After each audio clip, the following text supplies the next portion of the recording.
Hey folks, it's your man Manny. Here we have Lou. Lou's a really nice Doberman. He's in here for training. And we're working with Lou on walking on the treadmill. And one of the suggestions I'm going to make for his humans is that they implement a lot more structure in the household. Structure comes in a variety of ways, and I'm going to just suggest some of the ways we can introduce structure into our household. One way is just simply having the dog look at us before we open any doorways for him and having him calm down so that he's looking and taking a second to stop before we expose him to a new environment. Whether this is going from inside of the house to the backyard or from the backyard to the inside of the house, we're explaining to Lou that he needs to stop what he's doing and he needs to look at us in order for something new to happen, in order for something exciting to happen. The second thing we can do is eliminate the dog spending excessive amounts of time roaming around the house. If you have a dog where, like, when the mailman shows up or someone walks by on the street or the UPS guy shows up, your dog jumps up into alert and runs down to the front door or runs to look out of the window. Maybe even just a family member comes home and it goes from 0 to 100. That may not be the best behavior to have in the house if we're struggling with that dog doing that behavior in public. Like maybe we take him to the dog park and he's playing, and then he just gets so revved up playing, he just goes warp speed and we can't get him to stop. Well, I'll tell you folks, one thing that'll help you is having him practice controlling his impulses in the house. And getting to the point where in the house, he's always in a headspace where he's listening. He's never in a place where he's too excited that he's not listening to us. And if he is ever excited, it's very easy for us to tell him to calm back down again. Oftentimes we let the dog freely roam, just like we leave a kid in front of the TV and we think, okay, well, because he's freely roaming, this is better than him, doing nothing in his crate. But the truth is, it's actually not always the case. If our dog is needing more structure and leadership from us, they'd be much better off spending 30 minutes out of the crate where we're actually training them and showing them what the right thing to do is than to spend 2 or 3 or 4 hours out of the crate where they might make a mistake. Come on, Lou. Come on. Good boy.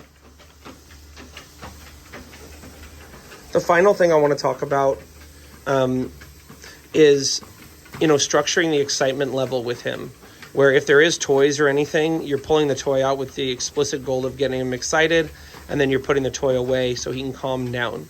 Or if there is food, you're pulling the food out with the goal of training him, and then you're putting the food away. Leaving food out all the time or leaving toys out all the time, it can lend a dog to be kind of on their own schedule of whenever they want to play, they play with toys. Whenever they want to eat, they eat.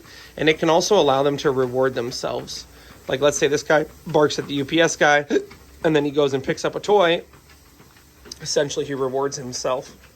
Or let's say we had a day where he really wasn't paying much attention to us. He was pretty much ignoring us. And then at the end of the day, he goes and gets a huge bowl of dog food. Well, the next day when we ask him to pay attention to us, he's not going to be that motivated because he just rewarded himself with a huge bowl of dog food the night before. When we're talking about house rules and structure, I know it can seem extreme.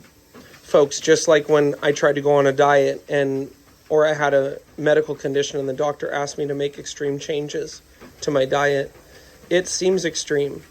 But we have to remind ourselves this is just for a point of time. And if we can double down and do it properly, the odds of us not needing to do that are actually much higher. So like if I can commit to not letting my dog roam around the house because they chew on stuff or they're too impulsive for, let's say, 2 to 3 months, the chances are that when I let the dog roam around the house, they're going to have forgotten about all those behaviors they were doing before because for months they didn't have a chance to do those behaviors. They also are going to have practiced being calm in that crate for 2 months. And so when you let them out to roam again, they're going to go, I had 2 or 3 months practicing calming down, 2 or 3 months where I didn't cause any problems in the house. Maybe I'll just keep doing what I'm doing. But oftentimes what we do is we're inconsistent with the structure. We start to implement structure, the dog gets a little bit better, and then we slack off. Or sometimes we never commit to the structure to begin with because we're thinking, it's not really that important. Maybe it's not necessary. And it's true, it might not be necessary. But I can assure you folks, if you commit for 2 to 3 months to having a lot of structure in your household where the dog's stopping and looking up at you every time you open and close the door and let them through, where the dog is working for their food, having to wait for you to pull out a toy to get excited, where we're not letting the dog freely roam the house a bunch, but they're spending time in their bed, or they're spending their time in their crate, or sequestered in a low distraction environment, we're going to find our dog is going to be a lot better in all areas of life. And I can tell you that because oftentimes we see a change just from a dog staying with us in a program where we do all the things that I just mentioned, regardless of whether we spend a bunch of time training them, regardless of if we spend time doing discipline, or even if we spend time rewarding them with a bunch of freedom and exercise. We see that just having structure in the household makes a huge change. So with this dog in particular, that's going to be one change we're going to want to make. And we'll go ahead and give his handlers a handout on house rules and structure, talking about some of these things. Okay, folks, remember, as always, we don't blame them, we train them, and if we love them, we lead them. We'll talk to you soon, folks. Take care.